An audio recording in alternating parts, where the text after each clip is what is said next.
Odell Beckham Jr. made some news yesterday, both with what he said at his weekly press conference and what he did back in January at the National Championship, handing out cash. Remember all the things LSU said? It wasn't real money. Fake money. It was fake money. Right. He went out and collected it back. It was just all in fun.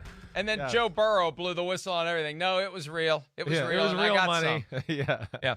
Good, so Odell Beckham Jr. is now banned from the LSU facilities for the next 2 years. Well, it's not like he was going to be back over the course of the next year anyway because of the pandemic. And look, the whole thing is ridiculous. All it does when something like this occurs is it shines an even brighter light on a corrupt system that does not give the players fair value for their skills, abilities, and sacrifices, and also the risks they take physically. Yeah.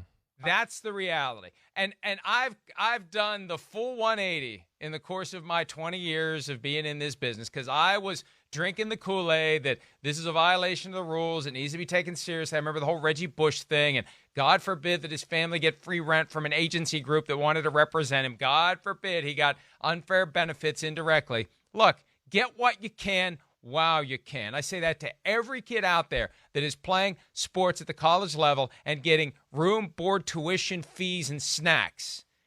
Get what you can while you can because they're making a ton of money off of your effort and they don't care. So you get what you can while you can, period. Yeah, Mike, I mean, I know we see it the same way. We really do. And, I don't know why Odell had to do it right there in front of all the cameras and everything. Yeah.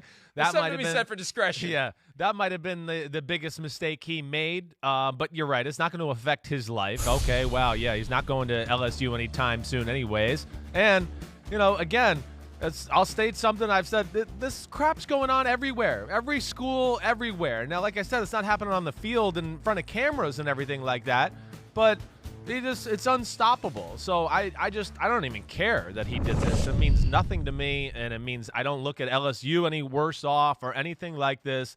There was plenty of other games or other schools, or trust me, the players were in the parking lot. They saw an alumni, and they got a big handshake of cash. All right, that's just the way it goes down, and I got no problem with that, so that's it. And I've been hearing those stories for years, too. At programs where guys who don't even play. Exactly. They get their tickets, their 2 tickets, free tickets to every game, and they sell them to someone at a dramatic There's premium, another one. and You're nobody right. Nobody ever knows the difference. Exactly. And that's the thing. Because it doesn't happen on camera. That was the big mistake. Yeah. So I look, it's really not. How a much huge money issue, you think he had in that wad of cash there? How much you think he had? $5,000? $10,000? The school said it was $2,000, but who knows? Well, he gave out $2,000. That means it doesn't mean he gave it all away. But that you think he kept some of it? Well, I don't know. He probably had a night out where he wanted to have some fun. I mean, he's there in Louisiana on what the hell's that? The French Quarter and everything like that. I'm sure he had to keep some cash for himself, I guess. I don't know. When he spoke to reporters yesterday, he addressed his demeanor at the end of the blowout loss to the Pittsburgh Steelers. And he said that he's not going to make any apologies for getting upset when they lose. He wants to win. He wants to win every game, and he's not going to give up until the game is over. And he said, because we saw him remove his cleats. Well, the coach took him out of the game. Right. And for his own good, he wasn't putting him back in. And he said he's had a lingering turf toe issue since the Cowboys game, so he was taking the cleats off. Yeah. He's not going to keep his foot bound up in this tight cleat any longer than he has to. So, yeah, and he also, and this one's funny to me, he didn't say the name, but I know who he's talking about, a guy that he very much would like to play with who's currently the quarterback of the Tampa Bay Buccaneers. I'm kind of over trying to play the right thing because I love him to death, but there are people who have plenty of rings and are considered the GOAT, and they do things on the sideline, and other people do things on the sideline, and they get away with it, and that's classified as passionate because they may have something behind their legacy or whatever it is. I don't care if I have 0 rings, 12 rings, or 20 rings. I love this game of football, and I'm not going to keep dulling myself for the world to feel like I am mature or whatever you would like me to throw around it. I am always going to be me, tired of losing to good teams, just ultimately want to win. And you know what's most telling there? Yeah. Tired of losing to good teams. Yeah. See, that's where the Browns are. This is why it feels like the Browns are 2-4, not 4-2. They're beating the teams they should, but they're still getting blown out by the teams that are better than them. And that's what I think is driving Odell Beckham Jr. crazy. He wants them to be competitive with everyone. They've had the Ravens. They've had the Steelers.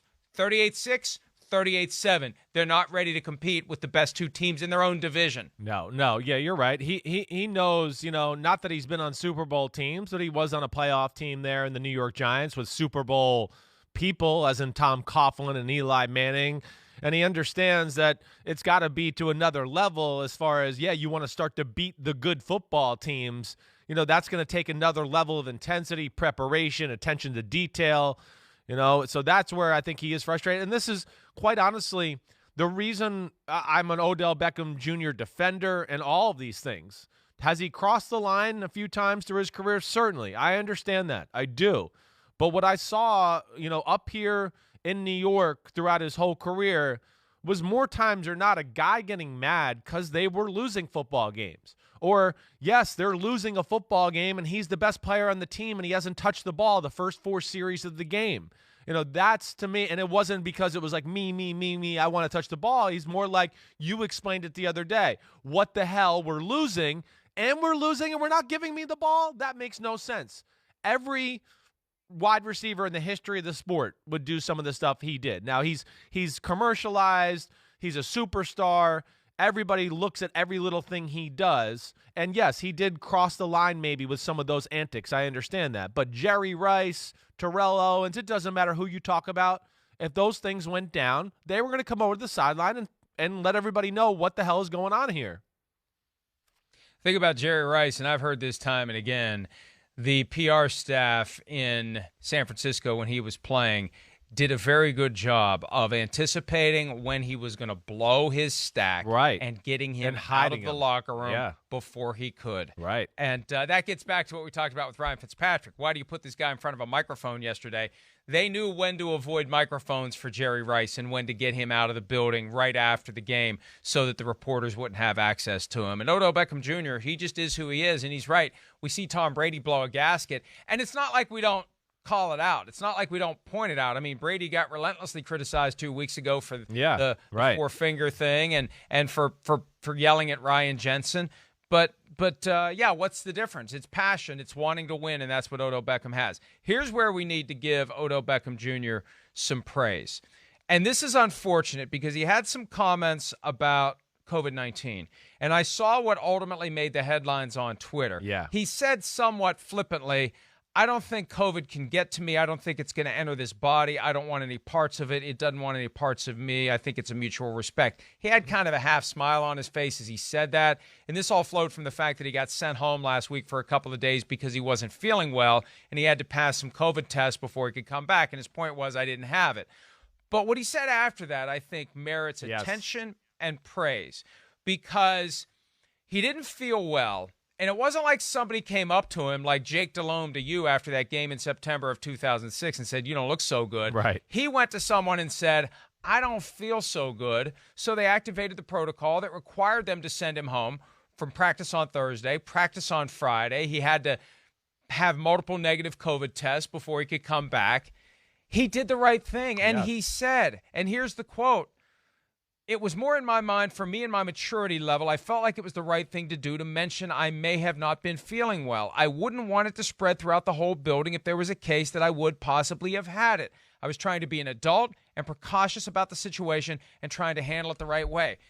That's what he needed to do. That's what football players need to do. Yeah. And the problem is, as we see more of these guys get sent home because they say, man, I'm not feeling right today, or, oh, by the way, my wife's got COVID-19, more and more guys are going to keep their mouths shut. And it's the selfish thing to do. He did the selfless thing. He took himself out of circulation for 2 days of practice because just in case he does have it, he doesn't want it to get through the facility and maybe end up infecting someone that it's going to potentially kill. Definitely. So that's what should have been the headline from Odell Beckham Jr. yesterday, because that's the behavior we need to see other players emulate, because I guarantee you other guys aren't doing it. They're not lining up to say what their symptoms are in a given day and knowing that they're going to get sent home and maybe ultimately benched because their replacement comes in and plays well. Yeah, well, the first thing that just comes to my mind is this is where you just can't win as a professional athlete sometimes in this day and age anymore. You just can't win either way you go. Oh, he does the mature, responsible thing. Oh, and he gets backlash for that. Okay, so then what if he stayed and he did have COVID? And now, let's say 10 guys came down with it, and all of a sudden it's the biggest game of the year, Browns Steelers, and they can't play. Everybody be going, oh, Odell Beckham Jr., he's such an immature idiot. Oh, blah, blah, blah, blah, blah. I can't believe he did that. He's just thinking about himself all the time. So, what do you want? Yes, he did the responsible thing. He's showing leadership with that football team.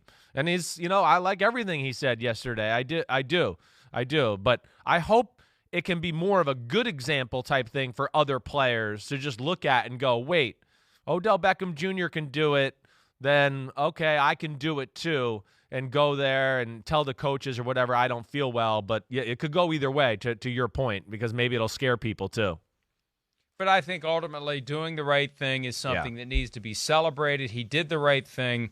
It's unfortunate that he tried to make a joke that wasn't all that funny and that people locked onto those words out of context and didn't consider the full quote and understand that he was acknowledging he could get it, that there was a chance he may have had it, and that's why he tapped out and went Well, he was home. doing the Gardner Minshew thing, right? The virus want to know once, Exactly. right? He did the same thing, And but we he's all Odell thought it was Beckham funny. Jr., so people all of a sudden make it into something else. We thought it was funny when Gardner Minshew said it, and people were acting like it wasn't funny when Odell said it. He was clearly trying to make a joke, but I think he did the right thing, and I appreciate it, even if no one else does. Hi, I'm Mike Tirico, and thanks for watching. Make sure to hit subscribe for the latest news and highlights from NBC Sports.